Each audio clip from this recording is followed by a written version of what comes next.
This is Yahoo Finance Presents. I'm Akiko Fujita, and today we are joined by the CEO of the Dallas Mavericks, Cynt Marshall. Since taking on the executive role as the first Black female CEO in the NBA, she has guided the franchise through a transformation in diversity and inclusion. And Cynt, it's great to talk to you today.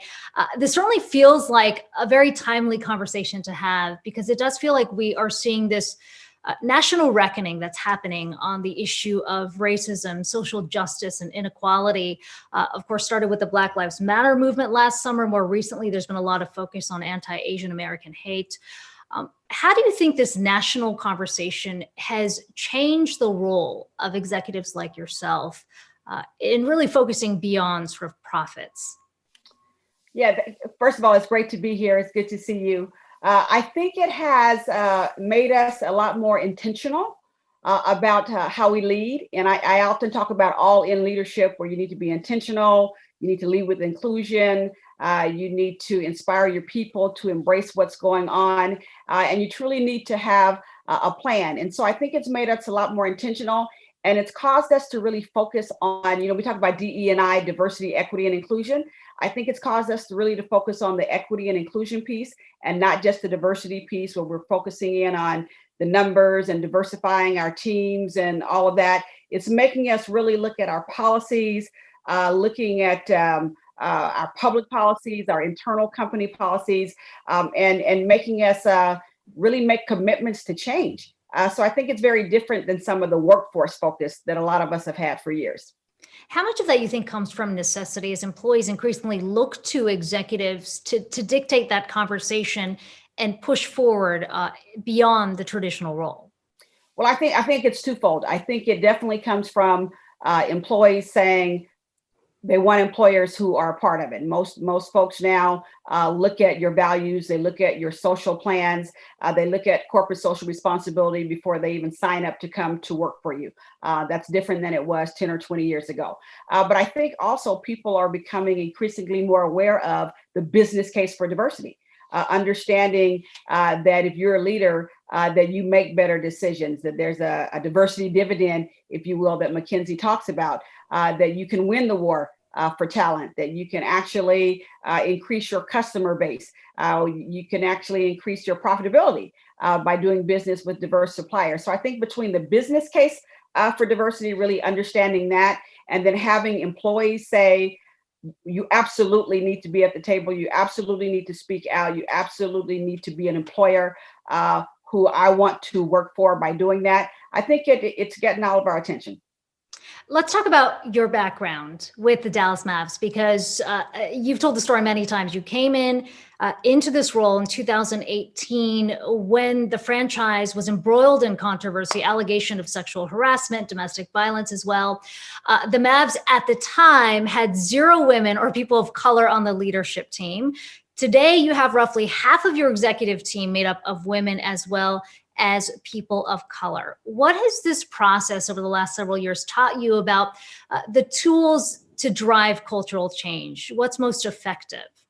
Well, it's taught me something that frankly, I learned a long time ago when I was at AT&T, and in some of the work that I did post AT&T. It taught me that you have to come in and really lay out a vision for people. And the vision that we laid out is that we would set the global standard for diversity and inclusion. By the end of that first year when I was there, we laid out a set of values that focused on fairness. It's basically spelled crafts: character, respect, authenticity, fairness, teamwork, and safety, with a big focus on fairness. So we looked at equity, we looked at gender pay equity, we looked at our workforce demographics by level.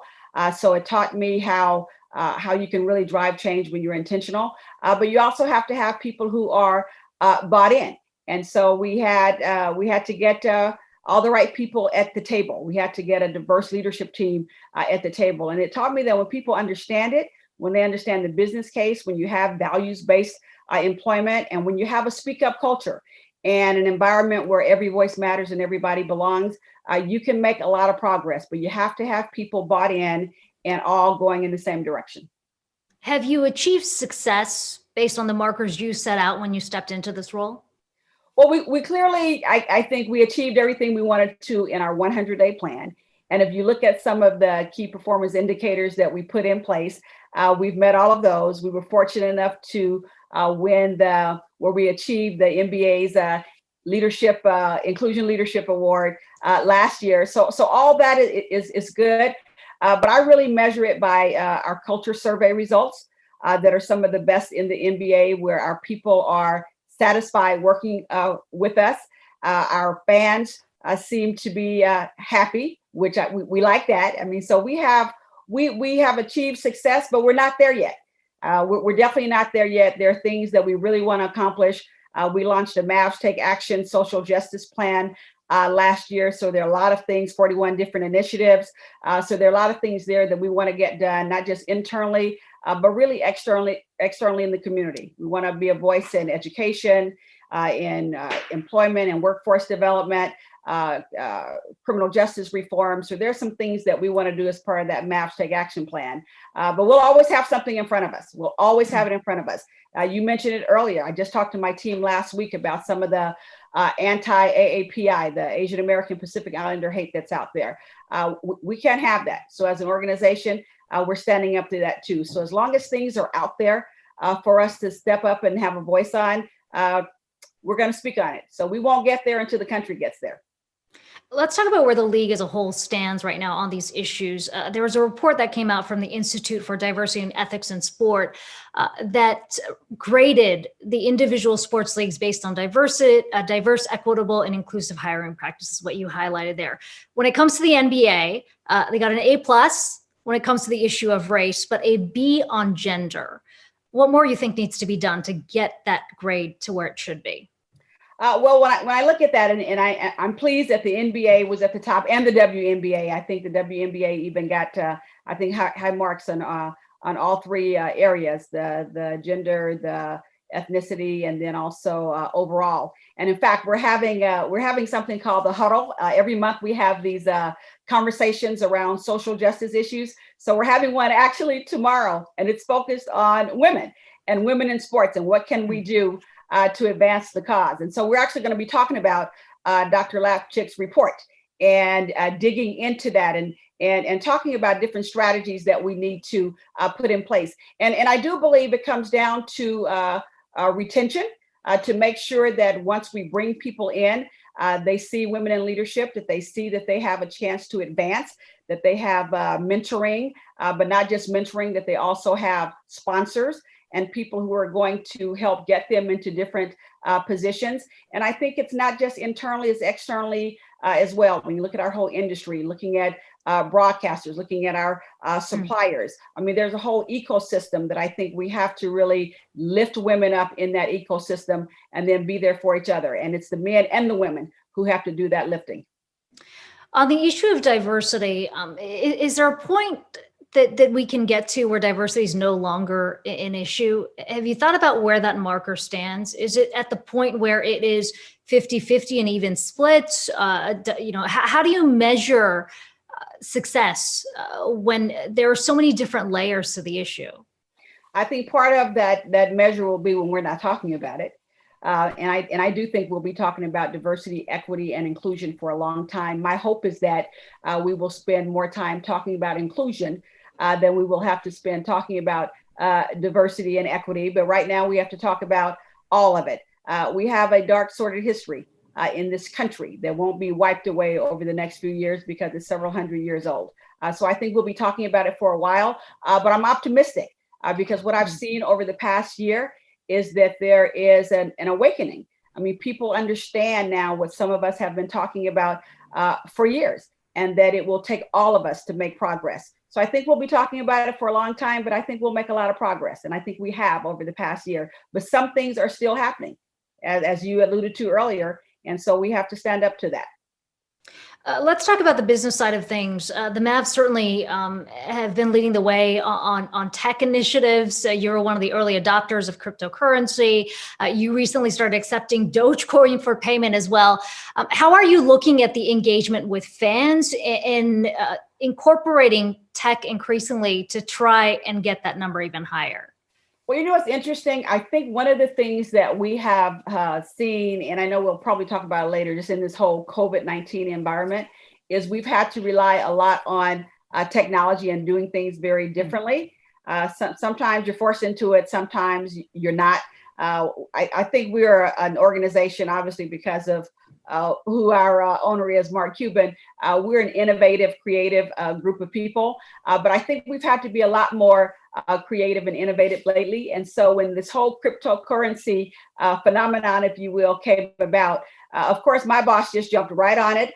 So many of us are still learning it and we're digging in. In fact, we're having a big session with our leadership team later this week to really dig in, set up our accounts. I learned so much just last week. It's incredible. We've already had, I think, about 50 transactions. So we've sold some suites to games and some merchandise just using cryptocurrency. And when you dig in, there's a lot underneath it. So it's more than just Dogecoin. And so that's what we're learning. And the NBA is stepping up to it. We have, what they call, I think, non-fungible tokens. And so we're digging into all that. And we want to lead the way. The Mavs want to lead the way. And I think right now we are. And finally, as you pointed to, coming out of this pandemic, it feels like there's finally, we're seeing the light at the end of the tunnel. And yet there's still a lot of questions about when we can get back to the normal we knew pre-pandemic, especially at sporting events. What's the conversation within the Mavs right now about what you're going to do to make sure fans can safely return? Are you going to consider rapid tests, proof of vaccinations? What are the options you're looking at? Well, we actually started bringing fans, transitioning fans back in early February. And we started by bringing in vaccinated essential workers. We wanted to honor essential workers, wanted them to come to our games for free and just give them a time to maybe spend a couple of hours not fighting the fight that they've been, fighting for a year. So we've been transitioning fans back. We started out with just a few hundred, and now we're up to about 4,000. We have all the things you're supposed to do, the social distancing, wearing masks. We started off with a real big focus on vaccinated fans, and we're going to keep that focus.